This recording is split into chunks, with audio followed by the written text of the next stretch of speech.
So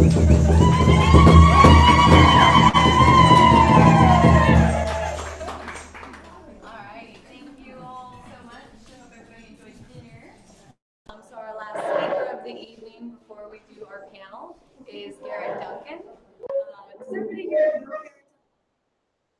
He's got a really big following here in Colorado. He was born and raised on the Navajo reservation. Is that the guy with the feathers? Yes. He tickles you with his feathers. Oh, you got a steak knife? What are you gonna say? Garrett is an amazing, amazing channeler. He's been doing a lot of work. He does a lot with the earth, with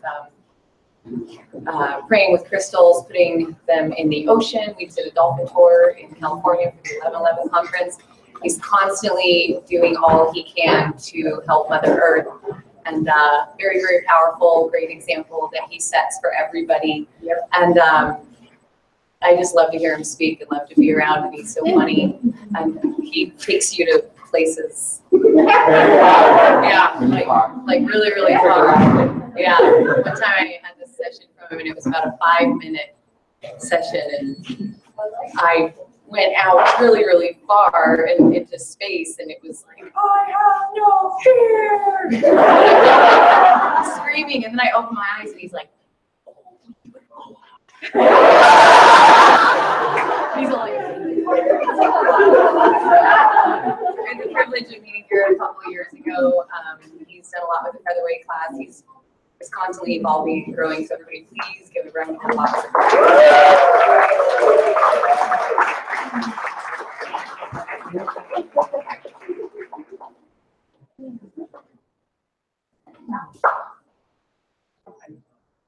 You guys are all so serious. No? This guy needs to smack around a little bit. There's a reason why I brought my piece of wood.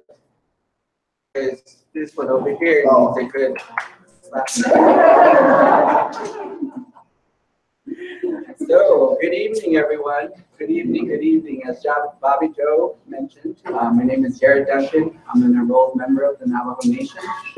I come from the Bitterwater clan, the Red running into the Water clan. My maternal grandfathers is the Mexican clan, and paternal grandfathers is Minipogans. I come from a small community of Sanasti, New Mexico. It's in the northwest part of Four Corners area. That's where I was born and raised. So I will introduce myself to you to help ground the intensity. We're getting very, very, very overly activated. So I'm just going to introduce myself to you in my Navajo language. Garrett Duncan, Footage eating is needle touching if I should team. Not quite an end, I should take one son and dash another. Says not as deep the eyes in the shot. I put eye at the end the slow, I put eye at the corn.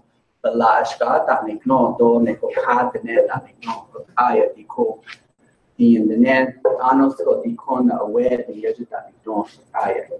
So, what I had said was my clans, and then I also indicated that each of us are part of the, what we call the Earth surface walkers, people who walk on the surface of Mama Earth. And we are also 5-fingered ones. So because we all have 5 fingers, except for Chief, he's a 6-fingered one and 6-fingered toes. So we're all related except for him. I also carry the energy of the Heyoka. The Heyoka, the craziness, the seriousness. This is a serious Heyoka. It doesn't last long. And I'm going to share with you also my Spanish name. So for Spanish speakers, yo soy inocente. It is true. It's true. It means I am innocent. So, yes. So I am innocent, so I carry this energy of innocence.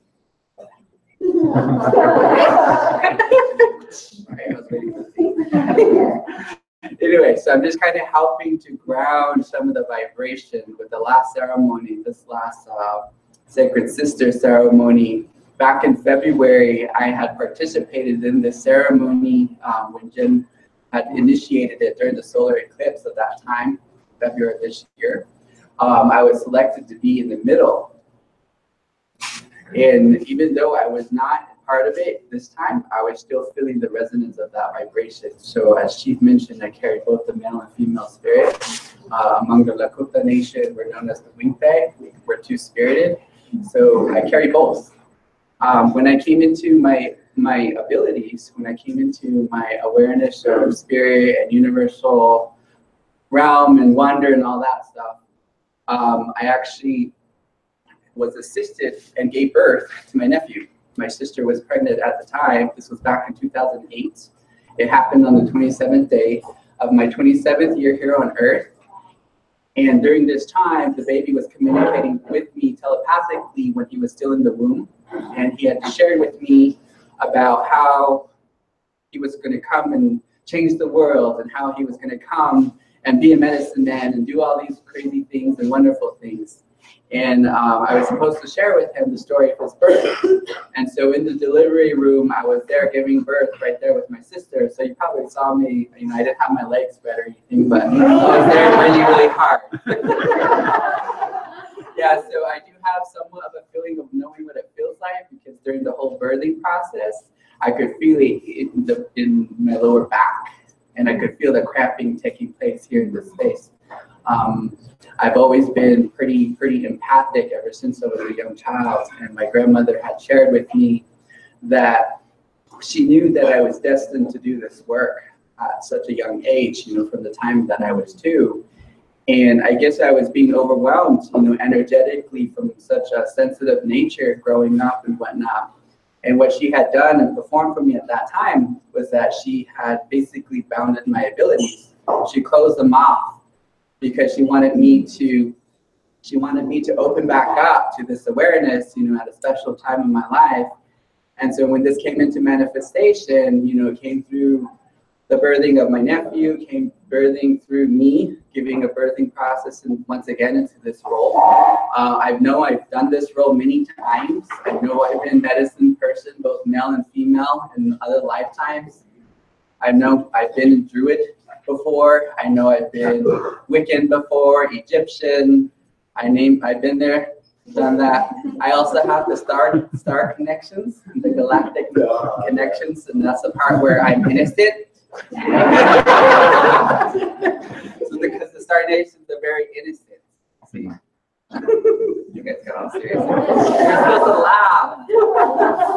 So one of the things that I wanted to share with you today is that laughter is one of the most common language. You know, to sum up kind of what has been expressed today and what has been talked about, you know, I keep hearing themes of language and vibration and law of attraction.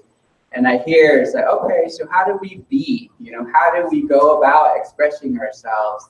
What can we do the best way we know how to be this beautiful expression of who we are, right?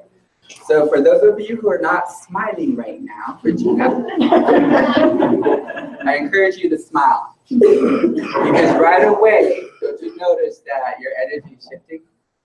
So it's becoming more lighter and less serious. This is how Chief talks. You know, this is how we talk about the 1111 symbols. It's all like this, and this is back in this shit, and this is how it all went. But you notice how he's always doing that? Does he ever smile? So that's what it is. Hey, you'll come, brother, right over here. That's how you know it's true. See, since I'm in the spotlight now, I can make it cheap. So part of the role of the Heyoka is that we're bringing the energy of laughter and light back into the situation. You know, when it comes to changing vibration and doing what you can do for yourself, keep it light, keep it simple. This message was given to us by the Sasquatch. Who has worked with Sasquatch before? Who knows what Sasquatch is? Obviously, he doesn't. Wrong dimension. So Sasquatch are the multi-dimensional beings in their 3D form here on Earth. You know, they're the ones known as the hairy ones. They had come to me back in December of 2015. They provided initial introduction to me at that time, and they allocated and designated me as an ambassador to the people, because part of my role, after I had all these amazing gifts come back and all the psychic awareness and the dreaming and all that stuff that was coming through, my uncle had shared with me that he says, part of your role in this lifetime is not to be and not to follow the traditional ways. He goes, because your gifts are not in the fireplace. The gifts are not there. They're among the Navajo Nation. They do their diagnosis by looking into crystals or looking into coals. He said, part of your role is to be in service as a bridge. So I didn't realize what he meant was, in addition to bridging what I'm taking from, awesome conference such as Star Knowledge Conference, the amazing information, bridging this awareness to the Navajo Nation back to those who are already down there, vice versa, taking traditional concepts that I grew up with, taking and bringing it up here to create this foundation, to create this fireplace here in this space. So it's a continual exchange. Now the Sasquatch came to me and they said, well, because you're a bridge, it's time for you to seek Sasquatch. So do you want to hear what Sasquatch sounds like? Yeah. So I knew I had this for a reason. Notice how there's a point? Yeah. This is when it's going to get rough, I'll tell you guys.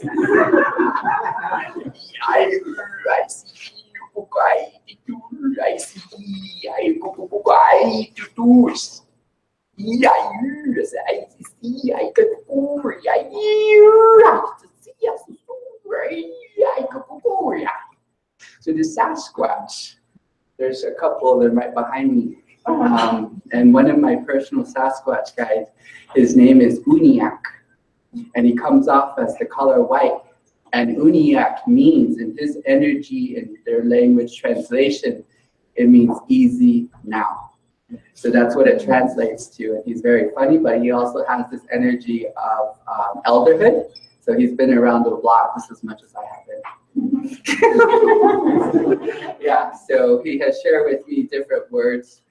And the Sasquatch indicated, because I held this energy bridging their teachings and bridging the world, bridging their aspects energetically back into human form, I'm taking these concepts and these teachings that have been shared and kind of forgotten all this time, and now bringing that back into awareness. So part of the job and part of what Sasquatch is sharing with us is that to keep it simple, not to overcomplicate it, because Sasquatch comes from an energy that is very light. They love to laugh. They love to, have you heard of Sasquatch laugh? This is how they laugh. And then they do the how they sound too. They mimic coyotes. They love their hoots. They love their howls. So they do the mimic hoot hoot howl howl. So this is the vibration that they carry, because if you guys can sense already, you're feeling how you're just like, oh, let's all smile, except for Chief, right? Let's all smile with me. So this is the energy that they're sharing with us, is to keep it simple. But one of the things too that they will also want us to know and to bring this into awareness is that remembering who we are, remembering that each of us is serving as a bridge, because there's a lot of help. It's not just the Sasquatch that are out there, but there's also energies of the, the spirit guides, the energy of your angels, the energy of the ancestors, and the energies of the sticks, and the energy of the feathers. And then you have the energy of the star beings. So the star nations that are up here, this is where they're providing initial introduction to each of you. Energetically, each of you are receiving encodements, each of you are receiving tones, each of you are receiving and remembering your essence, your star essence. So this aspect of you, as the Sasquatch call through the ancient ones, the Unanki, the cosmic starlight, who we are. So this aspect of us, this is the cosmic essence that opens back up. So when you say Unanki, you're basically having a system of star energy open back up within you. And on top of that, you have the energy of the language. The star language has been returning back and more and more and more. Back in August of 2017, just a few months ago, had an opportunity to take some dear soul sisters down to the Navajo reservation, and we had encounters with the Sasquatch beings there. And they provided to us these magic sticks. So they have these sticks, and they showed us different ways on how to use the sticks as a clearing tool, and also to keep it simple by helping to channel these energies through and to have Mama Earth recycle it. Because they said that the Lemurians are beneath us on their inner earth, the inner earth beings. Huge crystal satellite-looking generators that are like this. And what's happening is they're moving them like this underneath. They're showing that they're moving like this, and it's kind of like they just redirect it like this.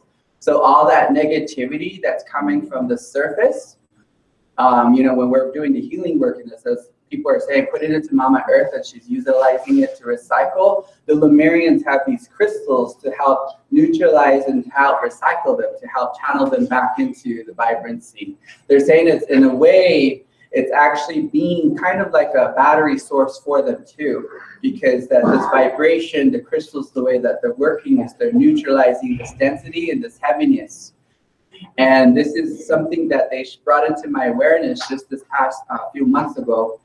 So the Sasquatch said, when we open, utilizing the magic stick, when we're using these portals, we step into them, and then you feel them, and all of a sudden, you feel all of a sudden the energy. It's like a vacuum cleaner effect that's taking place. So they had shared this technique with us down in the Navajo Nation, and then on top of that, they had gifted us these tools. So, this is just some ordinary stick, and I'm going to stab Grant with it pretty soon. We'll knock some sense into him. So these tools are coming back into awareness for each of us. The Sasquatch want you all to know is that a lot of the downloads and a lot of the frequencies are embedded in the woods, in the trees, in the woods, in nature. So when you do this star language, for those of you who, all right, cool. I'm hearing that there. Let's give a demonstration. So for those of you who have the star knowledge language, I want all of a sudden for all of you now to bring forth this language. I will start it off. So just bring forward this.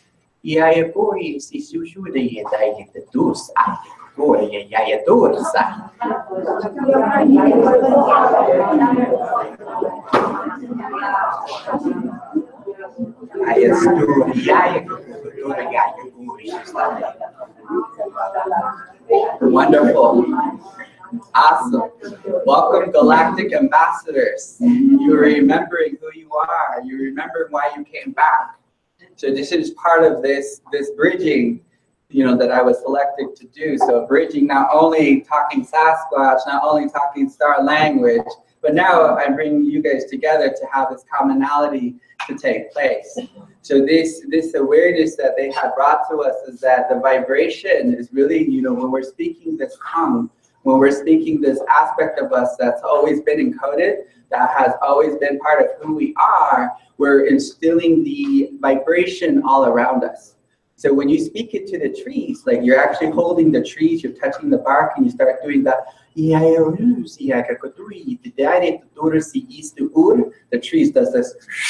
Start shifting and start shaking its branches. And then it's like, oh my God, silly human can speak the stars. Wow. So that's what the tree shared with me. I said, I'm just trying to help you out. So just for that, you don't get any more, so I kind of walked away.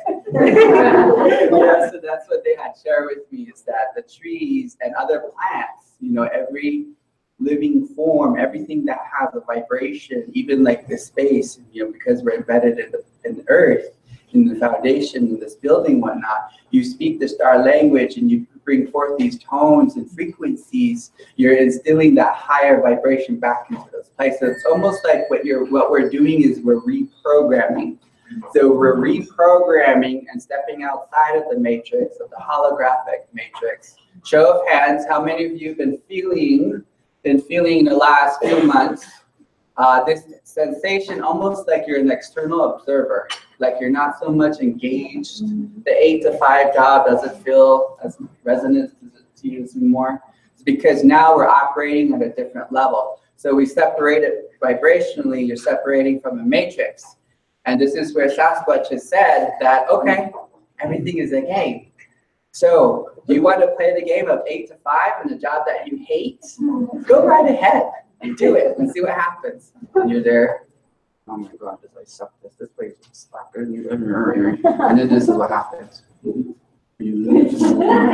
then you finally go, "Argh!" You just want to get out of there, right? I know we talked earlier. So this is where, okay, well, if this is a game, all right, let's just kind of take a step back. Let's step out of it. Ooh, this flavor looks good. Let's try that. All right, let's try that. Ooh, oh my God, this is fun. I like this. You know, crazy people watching this camera right now. So it gives me this sense of joy. So you're like, okay, let's try it. So what's happening now, too, with the shifting that's happening each day, you know, we have a lot of help from the Star Nations. We have the Sasquatch. We have us, right? We have the sun that's bringing more and more new encodements. Is that everything is almost in a way, it's like it's short term. It's not like you're supposed to be in a job for more than 3 months. Because what happens is you're being placed into that place of density and you're only in there for a little bit and then you come back out. You're like, oh, here's another way. So that's where you're in the flow. But when you're in the flow of it all, that's when everything lines back up. You line back up because universal spirit, the universal river is up here and it's flowing. So therefore, you're back on that vibrancy because why? You guys been talking to trees, right?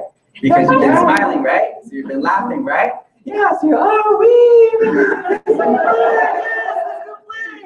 So that's the nature of the game. The nature of the game is once you step outside this matrix and this holographic reality, then you come and go as you choose. But you're not so much obligated to stay out of responsibility, right? Some of us, we have to infiltrate. Some of us. I like to use that word infiltrate because it puts a little bit of that spy game. It puts that little bit of like, oh my God, soul mission, right, Bobby Joe? Soul mission, let's infiltrate Earth. Let's go see it. Well, that's exactly what we've done. That's exactly what we've done. We've infiltrated Earth because Mama Earth made a call. She made a call out to help, and you guys answered. You know why? Ask me why, Garrett. Why? Because you are the strongest of the strong. You are the strongest of the strong souls, knowing full well that you were going to forget your powers, you were going to forget your abilities, but you came anyway. So pat yourselves on the back. This is who you are. Thanks for coming back. Mama Earth, thank you. The Sasquatch, thank you. The crystals, thank you. All tools here on this planet, the plants, they all thank you. The four-leggeds, the swimmers, the flyers, they all thank you. Because you guys have answered. And now that we've infiltrated Mama Earth, some of us went this way. Some of us went this way.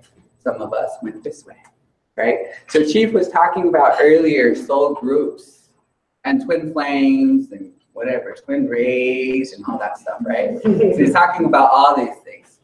So soul group and soul mates, they're very similar, but not quite the same.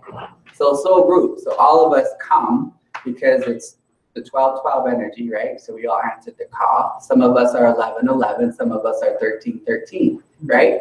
So each of you who hold that frequency, who hold that vibration, come here as a group, and then this is what happens. Some in Argentina, some in the United States, some in Asia, some in North Korea, because you're infiltrated those dense places. So that is part of your soul mission. That is part of why you came back. But we are all working collaboratively. We're all working as a collective to help Mama Earth, right? So these ceremonies that I'm performing, as Bobby Joe mentioned, you know, on 11-11. 11-11 is very special numbers to me. I resonate with the number 11. Show of hand who resonates with number 11. Awesome. Who resonates with 12-12? Awesome. Who resonates 13-13? Yes, perfect. See, you're all part of the galactic councils. You're all here as ambassadors, right? So during the ceremony, we had charged up the crystals to hold the intention to hold a higher vibrancy.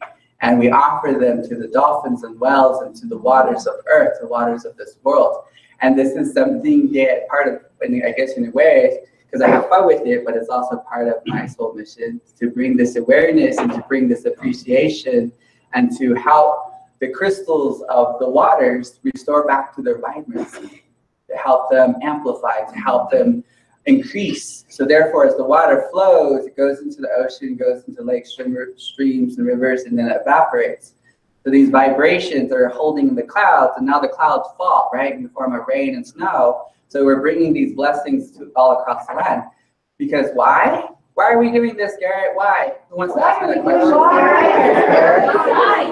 Because each of us have come from the stars, but each of us have come from the future.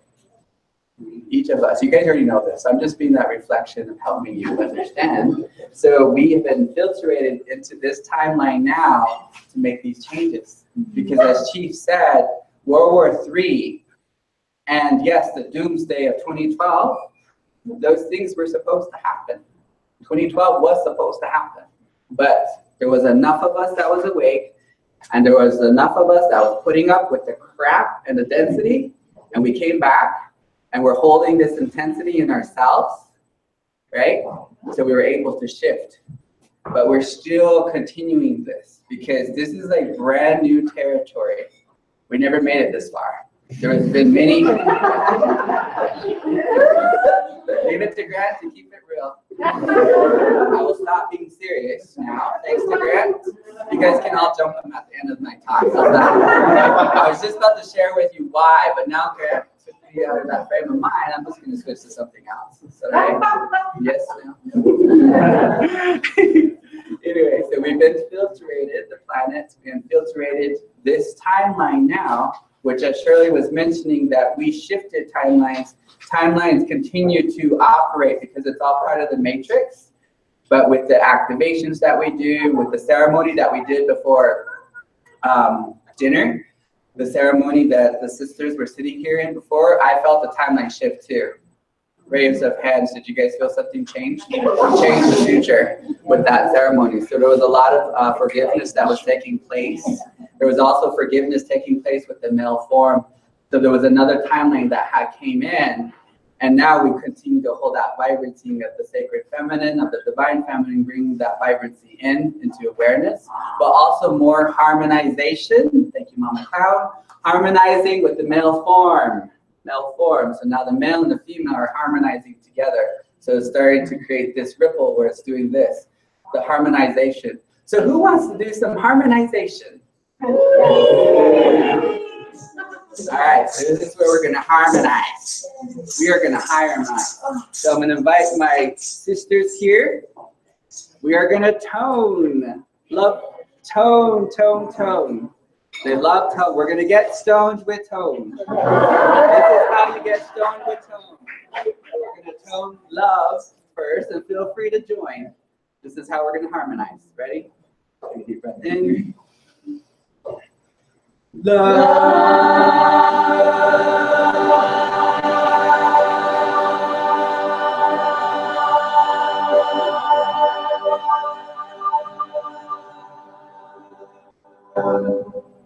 Now we're going to tone joy. Joy.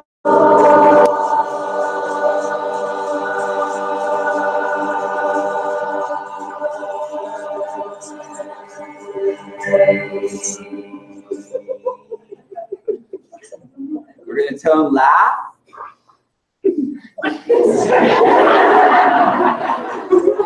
There you go, done. Next one. There we go, next one. He did it all by himself. Take a deep breath in. Laugh.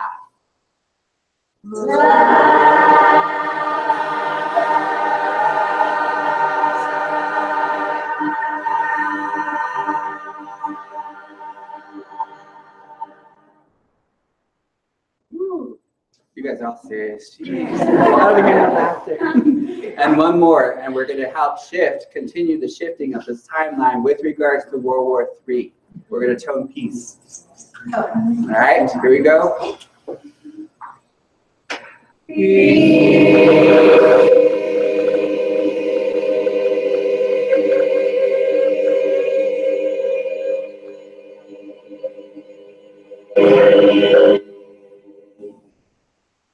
into your heart and feel that vibration. Allow yourself to smile. They're done. They're excused. They're excused. They're wrapped. Good job, guys. For all of you. For all of you. So this is something that the Sasquatch had shared. They had indicated that through the toning, they love toning. They love the sound of our voice. So the Sasquatch indicated that when we utilize our voice in the form of tones in this resonance, we're shifting the vibration, but we're also amplifying. So, you're toning, and together collectively, we're bringing that vibration and we're shifting the timeline, continuing to support peaceful resolution, right? Helping Mama Earth. So joy, laughter, peace, happiness, all this lighter vibrations of it all. And so, therefore, when we work with this energy, we're bringing that awareness not only to ourselves, but also to the planet, because each of us is an extension of Mama Earth. 5? Okay, perfect. All right, so we're all extensions of Mama Earth. We're all extensions of the resonance of what we carry for her. So therefore, we are, right? We are. I am all that I am, right? The greater I am. So even this is shifted. This is shifted now to we are, because we're moving into collective consciousness, collaboration. Collaboration. Right now, each of you, thank you so much for being here, work together collaboratively to bring this awareness, but to bring these tones into manifestation, to continue to assist the planet, to assist Mama Earth. So thank you so much. Thank you all for being here. Thank you all for loving yourselves. Thank you all for your bravery. Thank you all.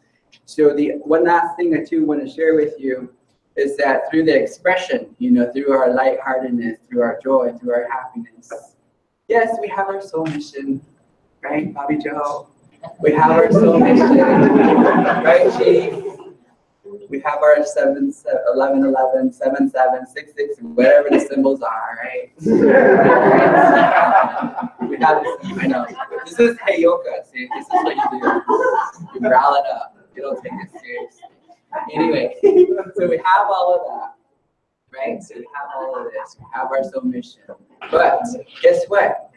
You guys have to have fun with it in order to be the most effective that you can be, right? So simplicity through laughter, simplicity through joy, simplicity through smiling, right? So this is the most best way that you can go about your everyday. As Chief mentioned, grandmother here, elder here walks around smiling. Everything is so great. Everything is so beautiful, right? So if we go about doing that, you're really shifting and changing someone's vibration by providing to them that smile, right? Yeah. So this part of me, I have wrinkles right here because it's like, okay, you guys stop smiling now?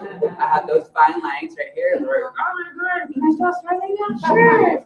The Squashies love it. The Squashies love it. So I do want to just share with you that come tomorrow, Shakara and I are going to be doing the workshop from 6:30 to 8:30 tomorrow night. We're going to be doing it at the St. Andrew's Healing Center. So if you're interested in star language and there's going to be an activation with it, we're going to be doing this workshop come tomorrow at the Healing Center in Arvada. Okay. And then the other thing too that I want to leave with you all, I want to share this last message from you, from my heart to yours, but also from the galactic realms who are here.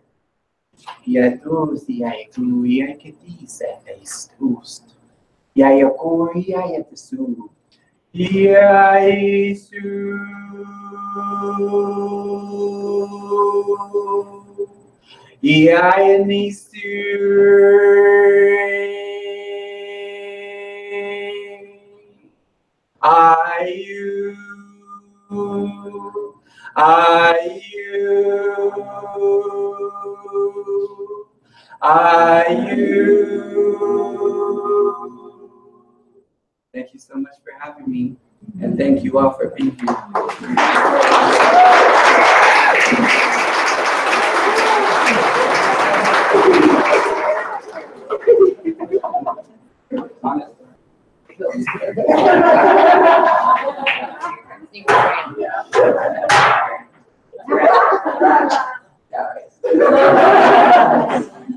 And welcome to WWE.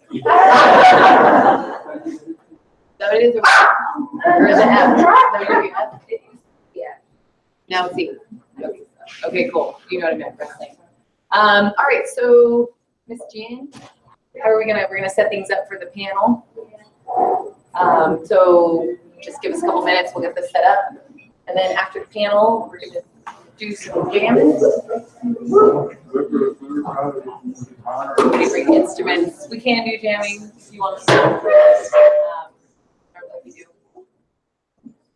It's a lot of fun. We have a lot of talented musicians in here too, especially. He has a really good drummer, Dylan Boyd. Yeah, so we'll set up a panel and then we're going to do questions. Specific questions. Just questions from the crowd. Yeah, I think we're just going to set it up. So at this point, if there's any, we'll get all the speakers up here. And so if there's any questions, you just like a question that you wanted to ask anybody that you didn't get to, any of the speakers. And we'll see how it rolls. Let's see how many were there.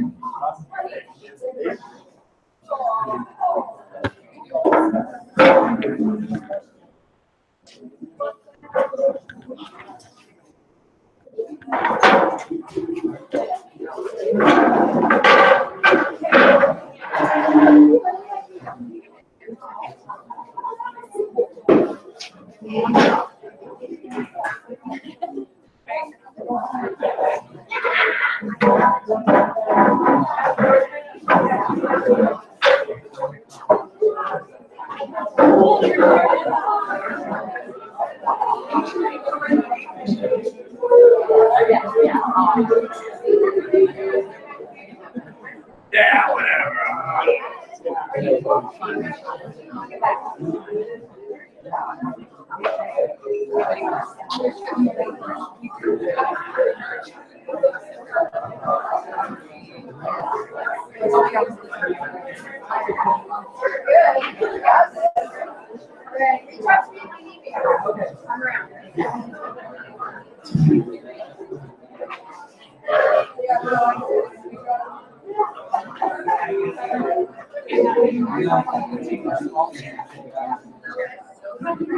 Or we could each try to talk.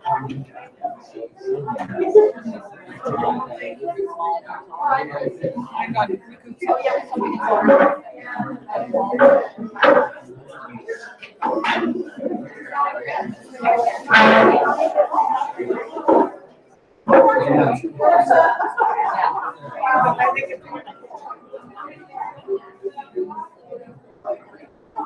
We'll do two.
Can we get all the speakers to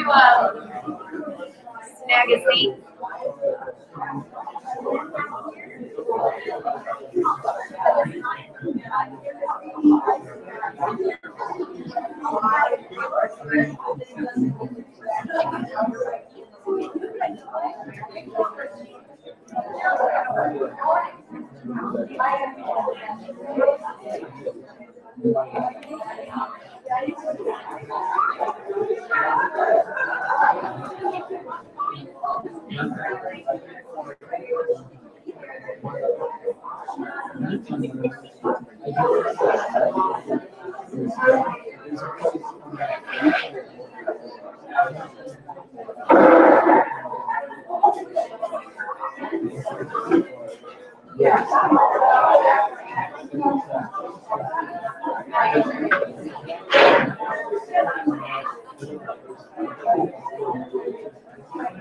If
I can get all the speakers to come take a seat, please. Presenter. Okay. Probably better. Oh yeah, battery. Yeah.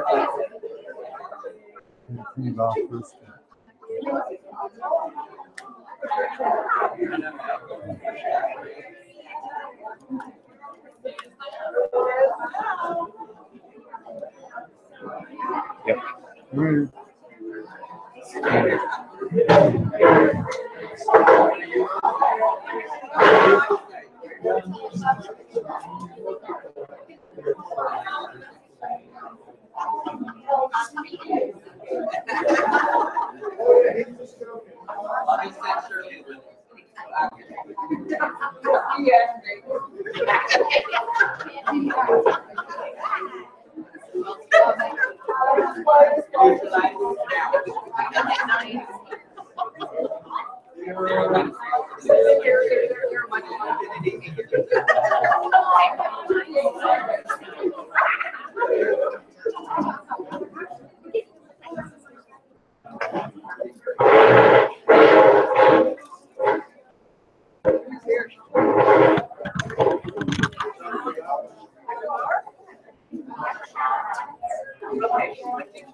Yeah, I scooted it back a little bit. No, I can't see that.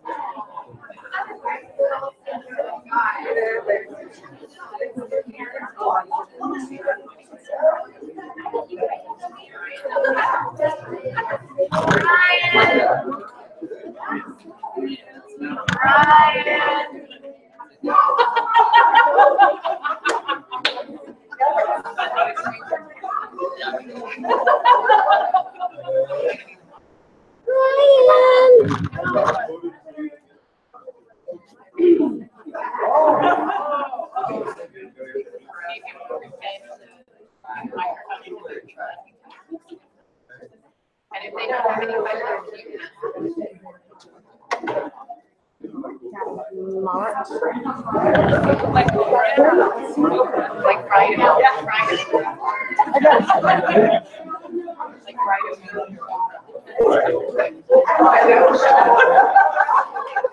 I said over. Yeah. All right, everybody. Okay, we have a pretty awesome panel. You have a pretty panel. Awesome. A lot of different backgrounds, a lot of specialties, passions that are blossoming in each one of these individuals in really profound levels. We know we're all part of something really big here. And thank you all for coming. This is a great opportunity. If any of you do have questions for any of them that may or may not pertain to their talk, maybe you just have curiosity about how it got here, but we would like to open it up. So I'm going to ask if anybody does have something they'd like to ask. Please. So I'm curious about the star spiders. Talking about this over lunch, and just to understand the context of that. Okay. Are you directing it to anybody? Whoever wants to. So she's asking the significance of the star spider and the energy that we're working with. So the significance of the star spider is, were you here this morning? Yes. So with what I talked about, so it wasn't everything, there's a lot of messages there in the book. She likes to rhyme. So grandmother spider, she's the one who straightens the webs. She tests the people. So that was what the show member comment. So she's bringing in her energy to help keep the strands of love constant and teaching people how to be able to set up boundaries, be able to cut those cords if it's not working for you in a healthy way. So it's not being abusive to somebody or being mean back. It's just realizing when things aren't working with your heart from somebody else, that it's okay to love from a distance. Do not keep that going, and to and be a reminder to keep strands of love and not keep those expectations, because with letting go, part of letting go, we speak of protection. What? So do you need both? Oh, yeah. I'm ready with it. So with the star spider, so it's you have to speak of protection, or to invoke protection, you have to have respect. So it's all about, her message is about respecting everybody and their path. And if you have these expectations, it becomes a codependency. And so when we are codependent, when we expect someone to do something the way we want them to do, or we expect them to be there for us, or expect all these different things, then you're not taking responsibility for yourself, and you're building this unhealthy attachment. And then that repels people, and then that keeps traveling and traveling, and that's what causes a discord in the web. We're all connected. And so what can we do to keep that love and keep the respect? And it's just a constant lesson of letting go. It's like we all come into this as one of the speakers was talking about. It's like we have to forget everything and come in and learn all over again. And to do that, it's like unbecoming everything we thought we were. And so learning to just go back to square one, which is us, because you cannot take care of anybody else unless you're taking care of yourself. And so she's helping to straighten the web, straighten the cords, keep everything in accordance and not discord. Yes. Does that help answer your question? Yes. And there is also too, there's a lot of fear with spiders. Yes. Because we all go through fear of things being happy and things being good. Everybody, when you go up to someone and ask them, how are you doing? And they're like, I'm good. How are you? It's like, oh, good. And then the conversation stops. Right. But if someone's like, the worst day, really, what happened? And then you go into it and it's like, oh, I remember that time that happened to me. Or like you get pissed off with road rage or something like that. And that's not what it is. So we go into that fear. And so I feel that's why a lot of us are afraid of spiders. And to truly gain spider medicine, we have to let go of that fear, and love is ultimate. Fear only exists because of the fear of not being loved. So it doesn't thrive in love. Fear doesn't. So it's all about bringing it back to love and keeping things with good cords. Thank you. Anybody else? Does anybody else have a thought, idea, question? Curiosity? Okay. I'm Jamie. So thinking back to when you were in your 20s, when you were going through the shifts of stepping into your powers at whatever age, do you have any wisdom or advice to those of us who are stepping into this and are feeling a little bit about it? Particularly to the 20-somethings right now, or it doesn't have to be that specific, but if you can think back to that time in your life and any sort of wisdom that you have to impart on this with like these behavior shifts. Anyone? Anyone at all? I'll give one answer, not worrying so much. There's absolutely nothing to worry about. You will never be given more than you can handle. And knowing that you are special and that you're constantly growing, and don't be in such a hurry to figure it all out. Just enjoy. You're doing way better than I was when I was younger. That's what I was going to say. That's where you were right now. Good to go. You're going to be an elder by the time you're 30. I'd like to say something to that. What I have seen, whether it's generational, star children consciousness, it is thriving earlier because it's time. It's just time. And honey, if you don't think that anybody else on this panel doesn't feel a little confused at times, we earn the medicine that we carry. And we are starlights. We are star beings. Your job is to shine and to be you. And it's okay, because the world has a lot of illusions that you are seeing through, these incongruencies. Just relax, and I would say breathe. Just breathe. I'd like to share. So first of all, you're awesome. Second of all, you're awesome. All you guys. What's so incredible is you guys really support each other. You're curious, which is really important. You're totally open-minded, and it's not about structure anymore. What's happening, especially with young people, but for all of us, is because the way that you're supposed to do it, or the way that you're supposed to get a degree before whatever, that's all 3D thinking that doesn't work at all anymore. And I'm really, really inspired. I work a lot with young people, teenagers, and 20-year-olds. That energy is like fascinating, because you come in, you guys already know that you want to do something different. The difference is that you follow your heart, whereas most people are, I'm up there, and it's very important to be self-taught, Because what happens is dark people are telling me when you listen to your own voice, Sheldon, and your art and all, old and young, it's not about age too. It's about thinking and where your heart is. But when you follow your passion, you can learn anything, you can figure anything out, but when you do it, and I learned so much from Chief, so I just learned so much from him, is that when you have the experience, it's very different than book learning. We all grew up, you have to get a degree, you have to understand this, you have to have read, you have to write your dissertation, nobody will take you seriously. It doesn't matter. So you've got the internet and tools of communication and everything to connect and network. You become a master of something once you do it, even once, and then you do it better. Because there's somebody that's a little step back behind you. It's not about knowing more or knowing less, you just have a little more experience.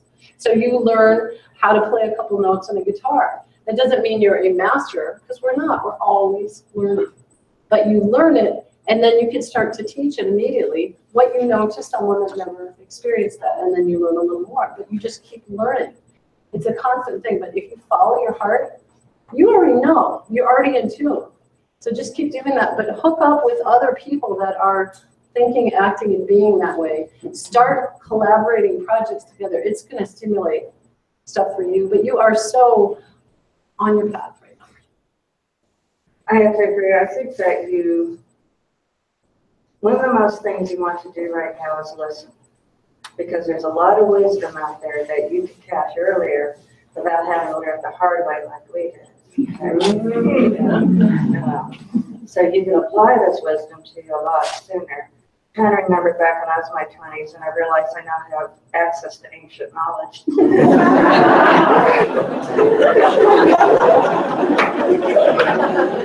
Not that my chief access is head. But see, the truth is your creativity is what makes you you. Now, there's going to be a lot of things in society and a lot of pressures. So you're very metaphysical in a world that really looks at the money game. And when you start getting into that, it becomes a little confusing to you. So the thing I would recommend is see if you can combine the worlds, okay?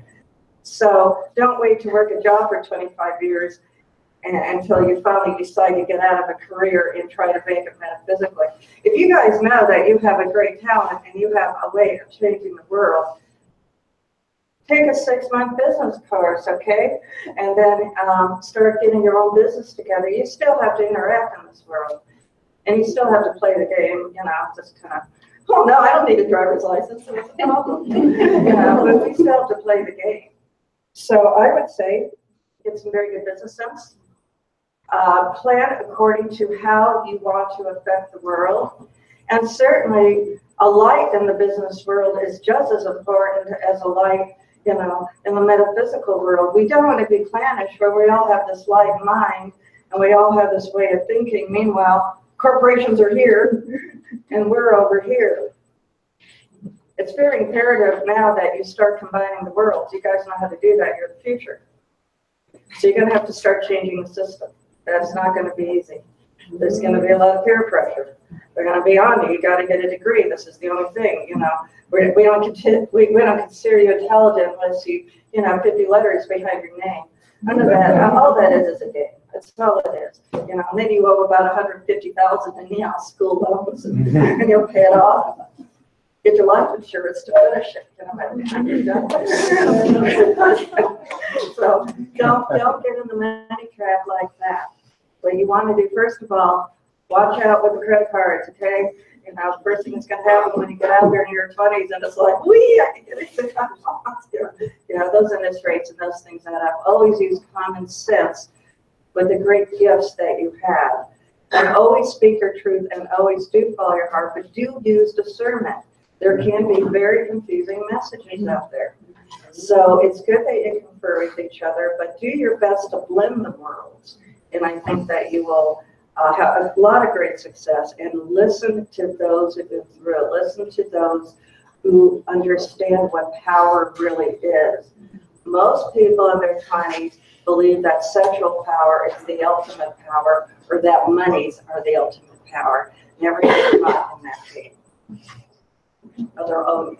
So you always make sure you own yourselves. I'd like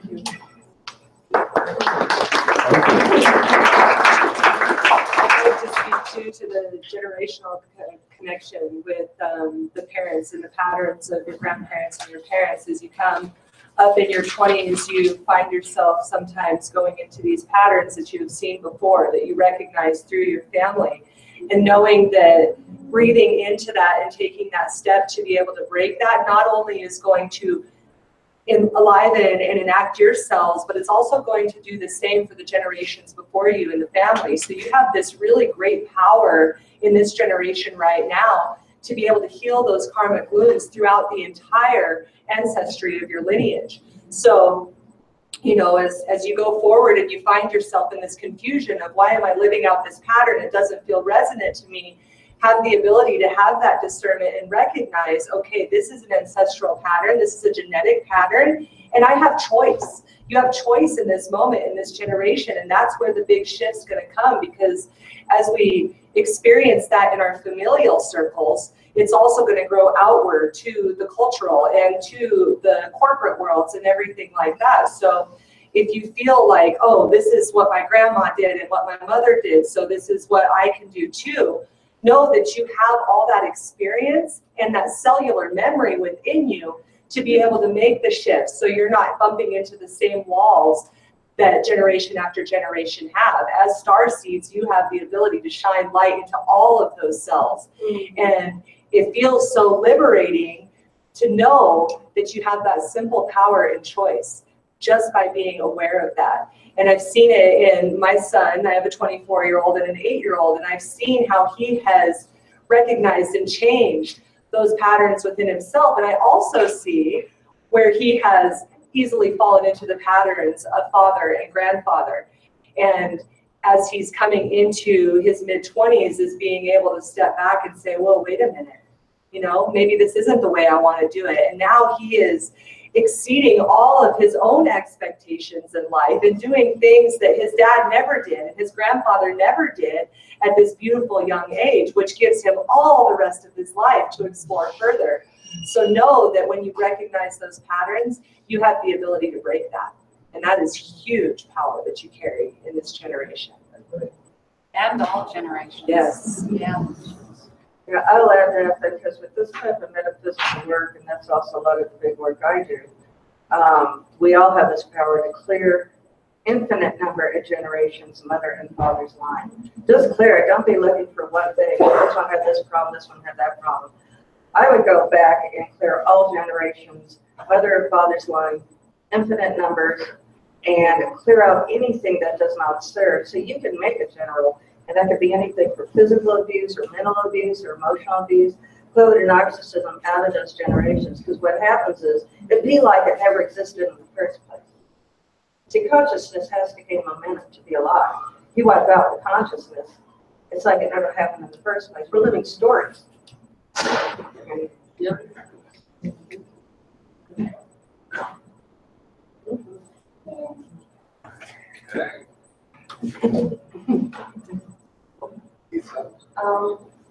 Okay, so this one's gonna be pretty deep, but I feel like I have to say something because it's important.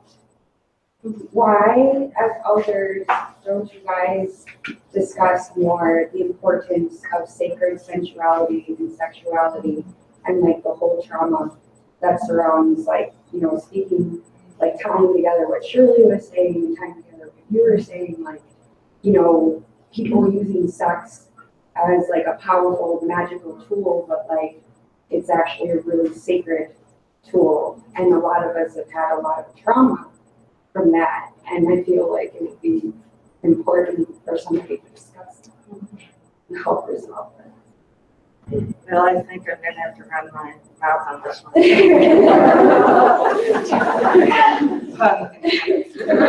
Okay.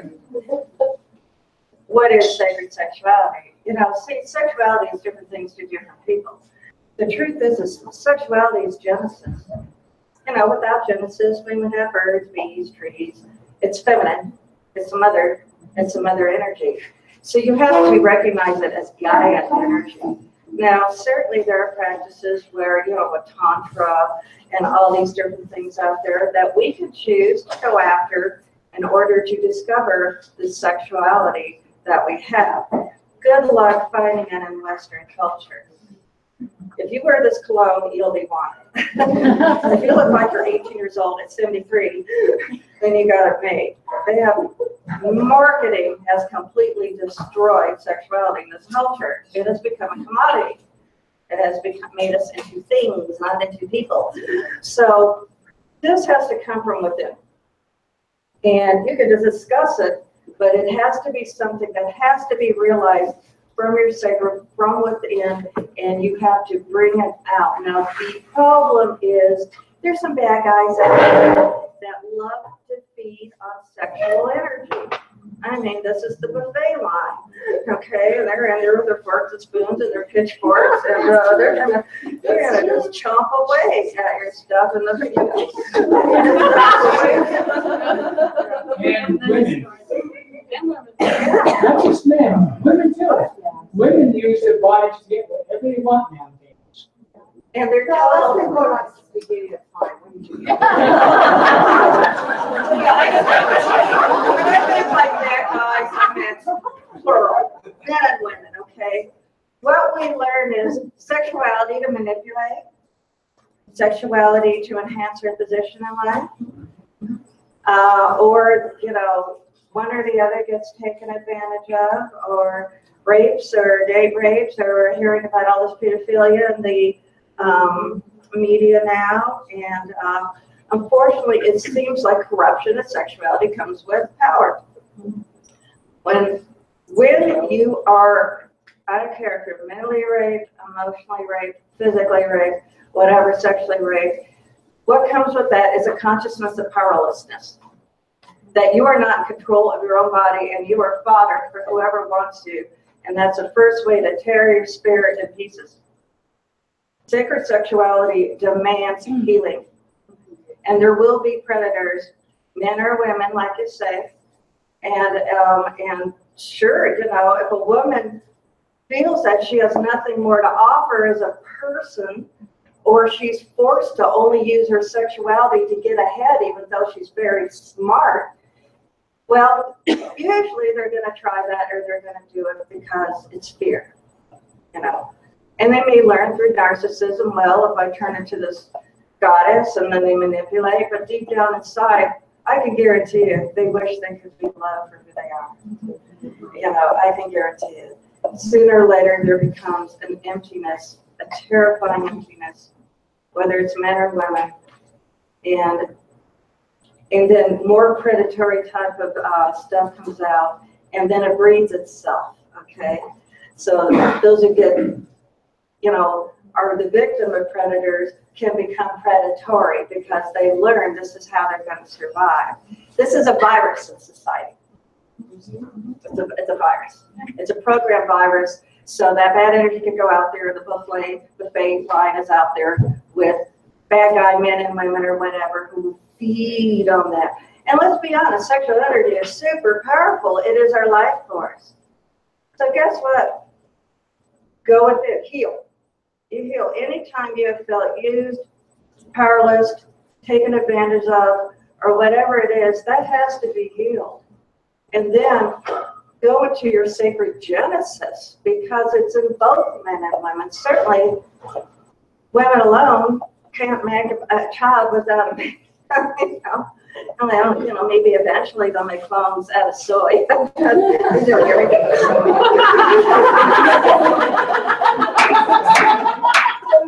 Tofu in the womb. Right? It's gotta happen. We think we need each other. Sexuality comes from playfulness. Be playful with your sexuality. Be open to the energies. And study, because the Ankh. Yeah. You know what that means? Yeah. That's for the orgasm, to bring that energy back within yourself. You know that actually the orgasm pops right up your head and goes into outer space, right? So there goes your stuff right up your head. Meanwhile, somebody's got a butterfly net.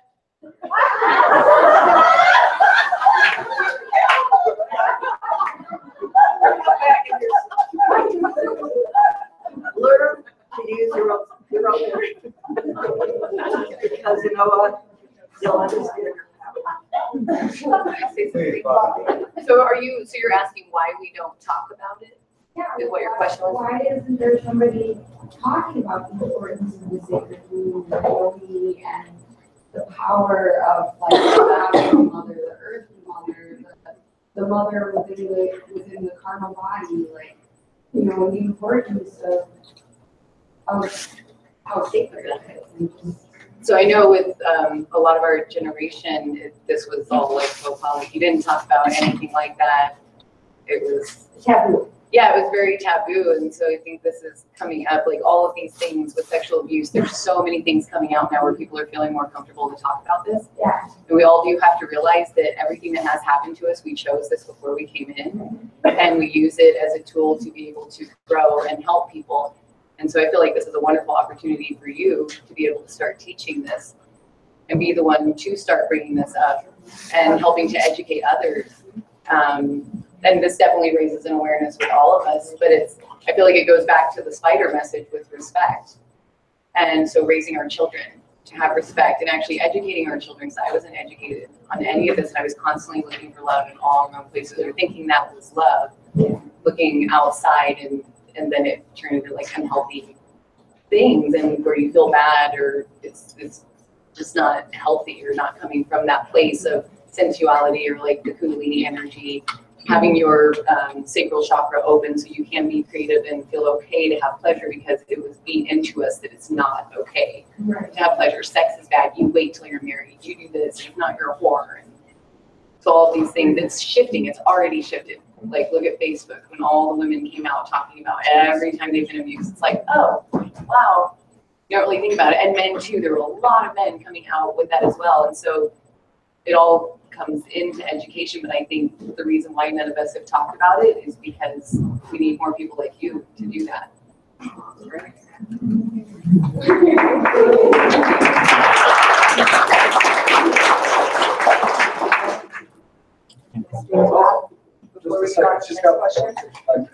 So I feel like a lot too for us in that is coming into the place of overlay. Like you said, when we can do that genetic healing, it's as though that trauma never existed or as though those patterns never existed. So in being able to come into a place where we can speak about it, when that door is open, we have the ability to go back and kind of rewrite that story where the trauma lived, where it lived in the cells, to be able to release that trauma in a safe place so that we can turn what was taboo into ceremony, you know, make it that sacred ceremony to where we can have that creative ceremony with self and come into the place of knowing that this is okay, that this is safe. And I feel like that's what's happening now is people are stepping into the place where we have a safe container to be able to address those issues without feeling like we're going to get chased out the door or worse. So in my personal experience, it's been very real of going into each and every one of those experiences and revisiting it from an observational standpoint rather than just participating in the emotional wash of the sexual energy, but being able to observe it as a creative ceremonial force. And I feel like that's a way that it can be addressed rather than, oh, this is wrong and I'm bad and this happened and that's bad, and, you know, going in that loop. So I feel like we can go into that overlay and address it in a different way and turn it into ceremony. And that's a beautiful thing. And before I pass the question on, you know, Chief, you've grown up with a beautiful, big family, and an oral history and the way these things have been passed down, your understanding of ceremony, your understanding of where we come from, and the ways that we've been gifted certain things, but how that's been handed down to you and what was passed on to you, or your understanding of sacred sexuality. Well, all I could see right now is sacred sexuality right in front of me. All of you came here because of sex.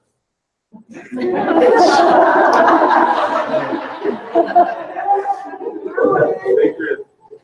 Look look at yourself, you find your answer to your sacredness. You can't find it in somebody else because you don't walk in their shoes. But there were things that we learned with relationships, and we were taught that every relationship that you have is sacred. You know, every relationship, your mother, father, brother, sister, and they're all different. I come from a family of 18, and 12 brothers and 6 sisters. So we all slept together, you know, and we learned a lot of things about respecting a little space, you know, for each other. And one of the issues was that when you become the girls, there was like sons belong to fathers, for fathers were once sons. Daughters belong to mothers, for mothers were once daughters. So when you look at that, when the family is being raised, and the women to take care of the girls, take care of their girls. The young ones, they're with their mamas up to a certain point, what we call what is that? Puberty. Then you have ceremonies. So the girls have their ceremonies. All the women come in and they talk and sit with the young girls, and they talk to them about everything, all the aspects of what they're going to be probably faced with, the good and bad of life. And the same way with the men. We took the nephews and all that, and sat down, talked with them 4 days. You know, then they go out fast, 4 days, 4 nights at times, up on the hill, no food, no water, and they have a whole different outlook on responsibility with how they are with the world next. So with the man and the woman, usually the man could never be touched by another woman. The only one that could touch, braid his comb's hair is his wife, or sometimes mama. You know, they're the only ones that touch their bodies. And they honored each other's bodies. Like today, we shake hands, we give each other a hug. They never did do that. They never did that because of the vibration that somebody might carry. That you might want to be with you. If you feel sexual energy from people, and that puts in your auric field. And your wife reads that. Even though you haven't been with anybody, you know, they read that. And they say, you know, they get these feelings of insecurity that you're looking at another woman, all this. But it's all in your auric field about things. A woman could just walk by you, and another woman could pick up the smell on her man. You know, so the only ones that were allowed to touch each other was man and woman. Nobody else did. Even the men, if they were to say hello, they just went.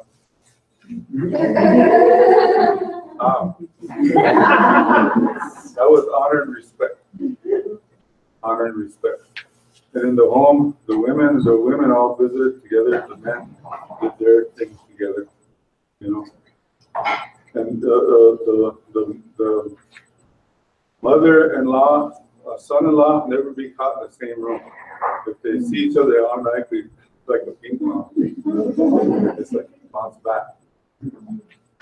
So that's the way we grew up. You know, watch when the elders would come in, the women would go in this room and the men would go over here and they talk instead because their languages are different. The women talk different. They have their own language.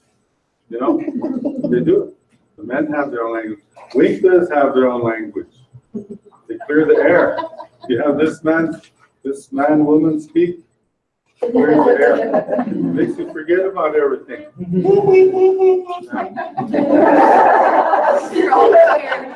So our Winktas, half man, half woman, they're sacred to us. Very sacred to us. Over here they call them fags and gays, and they're always looking at something that's not looking at a human being, not other than being sacred. So we grew up that way. We grew up that way. Respect, honor. Then you don't have those traumas and your sexualities and all that. Where we got our traumas from was the Catholic Church. We got abused physically. We got whipped every day at noon. At nighttime, around 2 or 3 o'clock in the morning, the priest was with us. We got sexually abused, mentally abused, and, you know, all of this. That's where the abuse came from in our people. So when I was a junior in high school, I stood up to all priests and nuns to go home. I did. So eventually they left. They left and I asked them, you know, before you leave, I want all that land back. All that land you stole in the name of God. You know what happened? They gave me a big box of deeds. Here. So yeah, standing up, we stood up against all that abuse. Sexual abuse, mental, emotional, spiritual, physical abuse. All of it. Because that's what my mother and father taught me. So do what you feel is right. They didn't say do what you think. The big difference. So just to crescendo that, I think it's profound coming from a background where you're going into these life changes and you have the support of your family. Yeah. They're going to surround you and talk to you. Be real. And I think that's a big missing element in kind of my family and the Western culture and the friends that I had.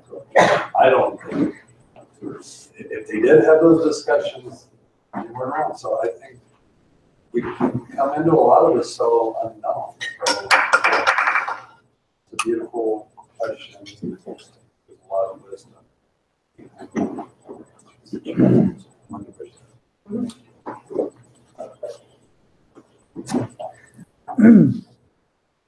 Hey, Untitled. I am way humble one thing. All right, I get the point, you know. Came to this STAR conference because in 1990, I was on my reservation after the killing fields. I was in the Marine Corps, and I was injured in battle and was discharged. So I knew that I was to go back to the reservation and learn the old ways to keep my mind intact. Okay, after going through that, right? So when I was there, the starships came. That's the reason why I'm here at this conference and the one before this. So, and the thing is, I'm a loner, you know, I was a loner, especially after all that, right? So they're in a tree line and they came down. Anyway, make a long story short, I brought out people to these, because I never thought about UFOs, I never attracted them.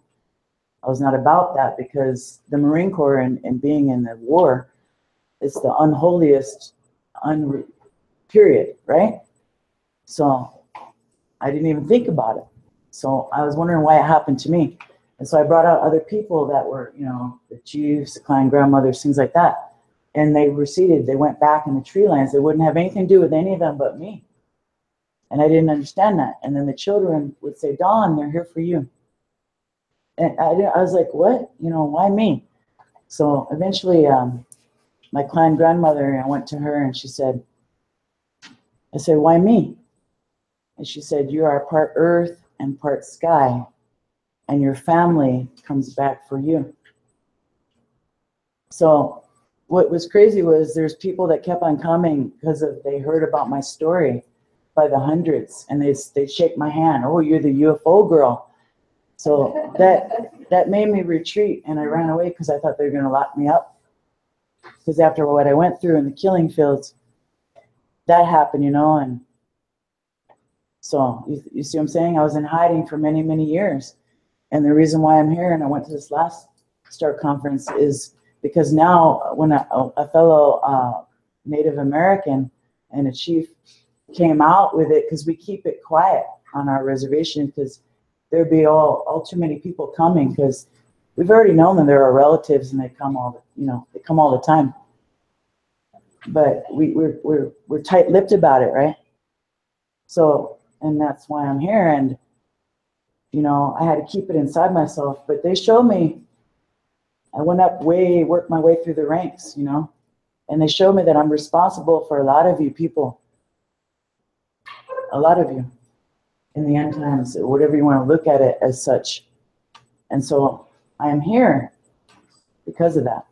I'm not here to learn or, you know, I am, so the government, I'm an official UFO contactee by the government. But you know, so, and I've been running away from all that, you know, they find me in the middle of nowhere, you know.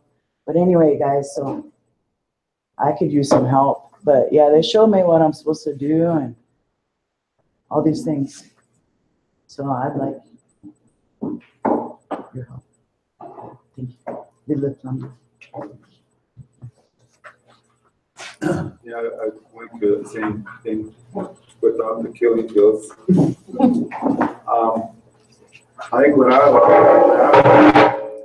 had a whole big old gymnasium full of guys, you know, getting drafted, and they asked that one question: any conscientious objectors? I was the only one. It worked? It worked? So yeah. It worked? I went, they took me in a room, and this is a blank room, no pictures, it's white, and a desk and a chair, put a pencil in front of me and a piece of paper that all it had on it state reasons why your conscience is subjective. So he's out here, I'm not doing that, so I was sitting there. I never did this before, so I was trying to figure out the language and what to say and all this. Now it's just like, didn't know where to start, how to start. Sat there, and then I hear him coming down the hallway. So I am Native American.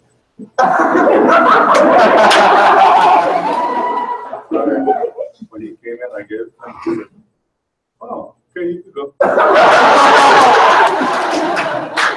Wow.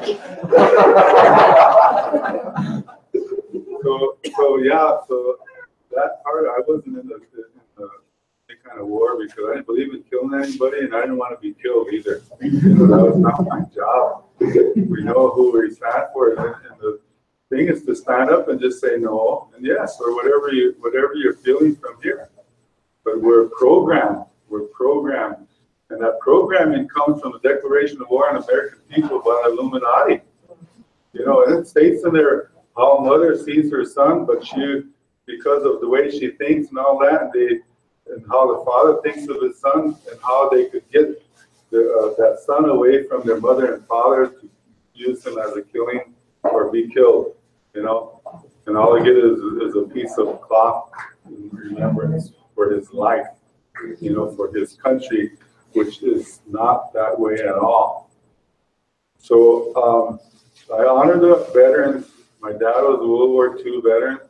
He got shot up in D-Day. He was 100% disabled, but he still followed us and he still took care of us, you know. But I honored the veterans, and I think they made the mistake of asking me to pray at 11/11 on Veterans Day. No, not really. Yeah, the Spirit does not honor you taking a life. Really? Okay. Really? There's no honor in taking a life. Really? Yeah, there's no honor. Even in war? And if I just shot you down, that's not honor. No, but in war, Yeah, when war. we need to defend? War is That's what I'm talking about. Yeah, the war, there's a rule, a law called Kid Fox Society laws that says, be not fooled, but know that wars are regulated robberies. So you're saying, They plan wars 15 years ahead of time. right? Yeah, 15 years ahead of time. And they plan this war because of natural resources, gas. Yeah, I know oil. it's the wrong reason, but the thing is, I'm still a warrior, and you're saying, are you trying to say that what I did was wrong by No, taking I a didn't say that. life? I'm just telling you Right. what the Spirit said. That Okay. killing people is not a warrior way. You know, peaceful warrior is so different. I am that now. Yeah, good. 180. Yeah. But the whole circle of life is how I had to go, you know. This is not a personal thing. You ask me a question for Yes. help, Yes. and I'm giving you an answer. But being that you're personally involved with your own life and what you did, which I couldn't do and I didn't do it because I don't want to, they're so different. My family is military too. My brother is the most decorated soldier in the state of South Dakota. You know, and he's a chief. He's a war chief. You know, Vietnam. Right. I'm a peace chief. Right. So there's a difference in there. So, in all of this, you know, there's a reason why you chose to do that. Mm-hmm. You know, there's a reason you said, yes, I'll do it.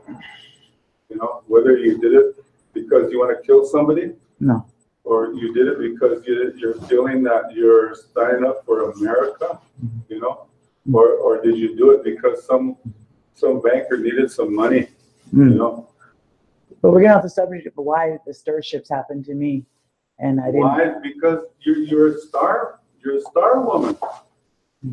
Everybody in here has star influences. You carry water in your body. That water, the molecular structure is a 6-pointed star. So why was I chosen to be responsible in such a big way? So, well, you're going to know that later on. You don't know the answer, but when that time comes, you're going to know. We don't know because you chose your path, but we could stand with you because we chose our path, and we only knew it when that moment was in front of us. When it's there, you're going to know. You're going to feel it, and your blood's going to get hot and warm. But it's going to be a beautiful feeling because you're mature, more mature, you know, from the time you did this and from the time you're sitting here now. You know, more mature, you're more heart. You know, your military closes your heart. Yes. It closes up through them shots that they give you. Mm-hmm. The Spirit said they give you these shots, closes you down, so you're numb when you kill somebody. Mm-hmm. It's just a number. They become a number. Mm-hmm. They become a merit. Mm-hmm. You know. But I'm not. I'm just part of who I am. Here's the thing: is when you come out of the military, they don't know how to open your heart. My heart is very open. So no, I'm saying the military. They don't know how to do that, so it takes a while. It takes a lot of tears. I watch my brothers cry when they see a Vietnam or a commercial. They sit there and they cry. They don't know how to, because they weren't. When they brought them back from the service, usually now they take them, they bring them back into the family. They sing them in. They honor them. They sing them in. You know. Yes. They sing them in. That's that's part of. We do that. So when you do that, then you should have left that life behind you. And there's no need to be carrying that baggage with you because it's so different now. You're not in a war zone. You're in a light zone.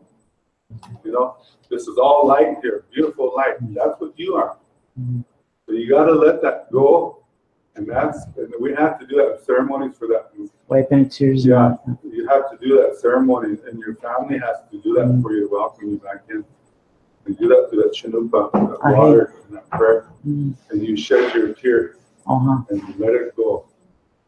You have a different life now. I do. I've a long time. And we're all responsible for each other under these universal and spiritual laws, under the ways of the out. Right? You can see, you went like this. Here's the 4 steps, the 4 keys of being directed to the point. Number 1. Well, be directed to the point. Being directed to the point. Number 2. Speak from your heart. Always speak from your heart. Number 3. You walk. Always walk with gentle strength. Gentle strength. And gentle strength. Mm-hmm. And the 4th is. What's the service? Yeah. You're a servant and you're a guardian. I am of service. I always say that. You're a servant and guardian to everything. Yes. And everyone. Yes. See? So there's more to it. We got the 1111, it's the 22 universal spiritual laws of creation. We got the 1212, which is universal spiritual laws of universal mother, and the 1313, which is universal spiritual laws of creation. So that's what's going to mend our wounds if nobody else could do it, because they're all inner stuff. So that's where we start. We start looking at ourselves. Go up on a mountaintop, pray. I have. Go into the water. I have. Go into the vision pit. Mhm. Pray. I put people out. I'm as far as our people go in the ways. Done all 7. Yeah. I've done all 7 of like buffalo calf pipes, but the one that they don't do, and I was taught by Dr. Ross. He said you find the creator yourself one-on-one. So I've been living this way for a long time. I'm not a newbie, but I was just sharing my background. You know. Yes. Yes. So yeah, Lilith Lamia. you're right where you're supposed to be. And I'm feeling that your heart needs to soften a little bit more. You don't need to be that warrior anymore. Really? Because that warrior Really? time was over there, and you were fighting for the wrong people. I understand that part. You have to fight for your people, but your inner people are inside. It's hereditary lineage. It's in our blood to be a Kichitas. Yeah, and everybody in here. Yeah, We're all warriors. take you there. Yeah, we're all warriors. But I am a warrior for peace. Yeah, good. That's I am. probably why they're visiting. No, that was that. I was just talking about the background. That's all I was doing. So the other experiences with the UFOs. That was then. I have much more. We don't believe in UFOs or aliens They're because we know starships. who they are. They're our relatives. Yeah, we know who they are. Yes. So a lot of people are not open to that. I went through the same thing, of all that, but it didn't bother me because I know who I am. And I didn't hold it against anybody. Just did what I was supposed to do, what the Spirit told me to do, and I did it. And I'll try this, from that year that I opened up to all of this, that's when they made me a chief. They said, we're doing this because you speak from your heart and you don't fall down. Or you're not distracted by anyone. So, but I kept I did things like I fed the people. I fed the whole community for years, every family, without any. I didn't work. Nobody worked. That's why I had to feed them. We lived on $54 a month. Reservation like this. Yes, I do. Yeah. So that was part of the warriorship on a peaceful level of feeding everybody. Yes. Yeah. And it was that's what, and I was elected the chairman of the tribe when I didn't even run. Huh. Yeah. So when people are seeing you on those levels and they have that trust in you, yes. Then your ancestors, your walk with your ancestors is a good walk because they're your teachers. Yes. So I'll take credit for that. I'll tell you what I did because of them. I am. Totally. You have strong ancestry. Yes. Blood. Walk it. I do. Yeah. And the other thing is, what we talked about earlier, when you start walking, eliminate the word I and then go further. Mm-hmm. We. Talk with you. All right. Well, about 5 minutes left.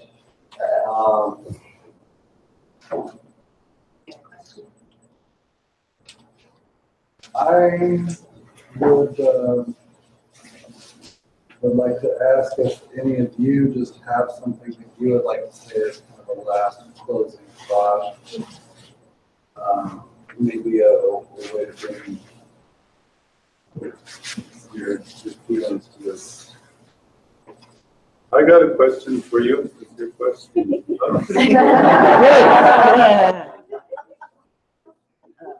How many are good listeners in here?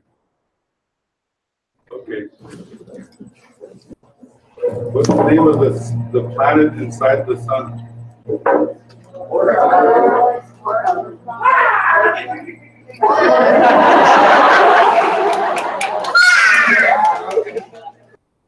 Yeah, true. Oh, that was a big grab, wasn't it? It was. Yeah, grab. Only one actually pays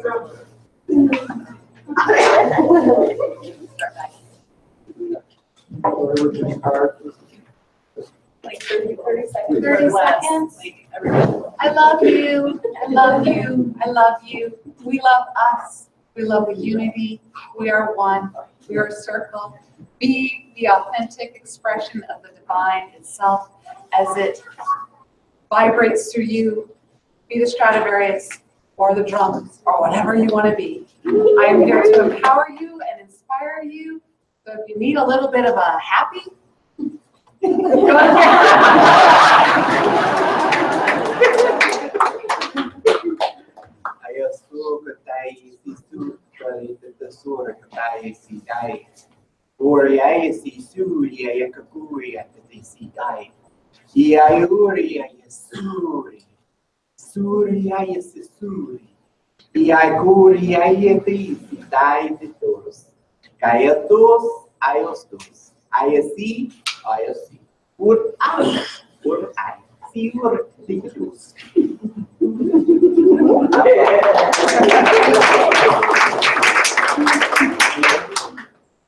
Thank you. I would just like to say, invite everyone here to shine your beautiful light. Be yourself, because everyone else is taken. You're authentic. It's true. Thank you. Just want to say how much I honor each and every one of you, and how much it helps me honor myself too. It's just an experience to be here.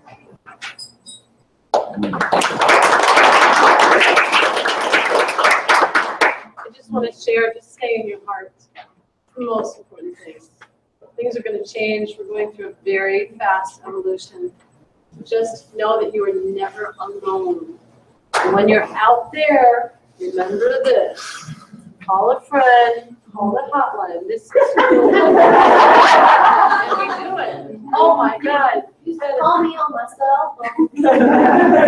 So know that when you're walking out there, you're never alone, because you've experienced this even for a moment, which means this moment is possible anytime. You just bring us in this way.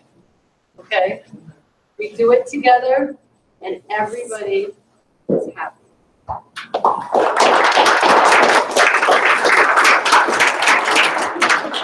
So we're in this ceremony of remembrance, and there was a message that came in that I can't remember if I shared. So I'll say it again if I said it before. But one of the messages that came in with Star Spider is that we're not remembering our ancestors from the past, we're remembering our ancestors from the future. So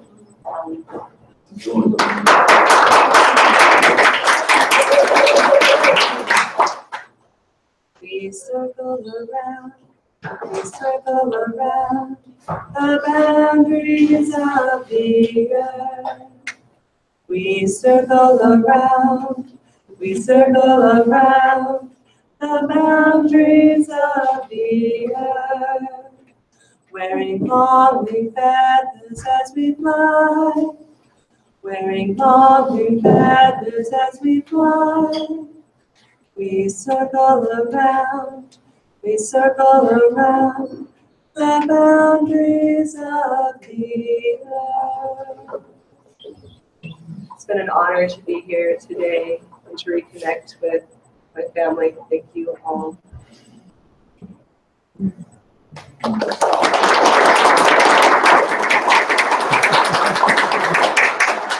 I have a joke. If you know the answer to this. You know how geese fly in a V shape? And how sometimes one side is longer than the other? Do you know why that is? Because there's more on that side. But the true message with this is we've been seeing a lot of geese, and the message that came up last year at the Star Knowledge Conference was when you look at geese, the reason why there's sometimes more on that side is because of the wind current. So they all take turns. There's always a leader, and there's always a follower, and there's always the ones in the middle. They keep flapping their wings, and they keep the air moving so that one up front can take a break, go to the back, and they all get their turn. And so this is symbolic of all of us working together, exactly what's happening, why there's speakers, why there's people coming in to listen and learn and choosing to be here and receive, because all of you are going to take that message and speak, and you're going to be up here speaking, and so on and so on. And so thank you all for the beautiful co-creation. I'm so, so grateful that we got to experience this. I love you all.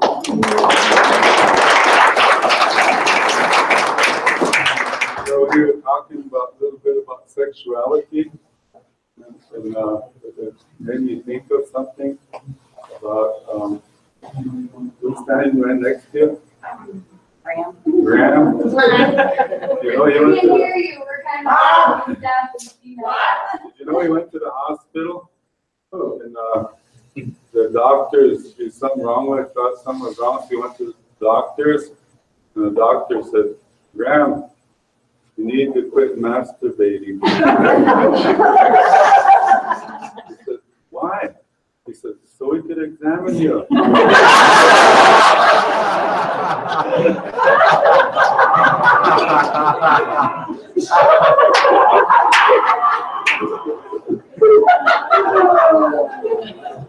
We gotta keep things right, like everybody's talking right. Keep things all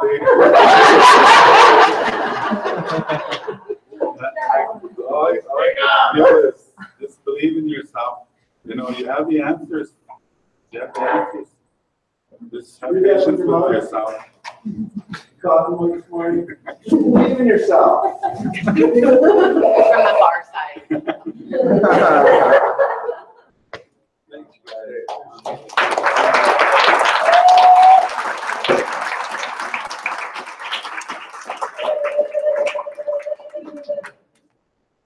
Oh, yes, and thank you to the camera. Thank you to the live streamers, and thank you to our drummers, singers. Thank you to everybody. Thank you to the people working here. Because it's a lot, and there's definitely like a lot with the food and the energy that goes into it. And I feel really good after eating, so I hope everybody else does too. And thank you so much to Tracy, who comes in and supports us and does the live streaming, and is always here, super dedicated to always be here for all of these conferences. And thank you to all the vendors and everybody who came here, and everybody who's like badasses. Oh, thank you.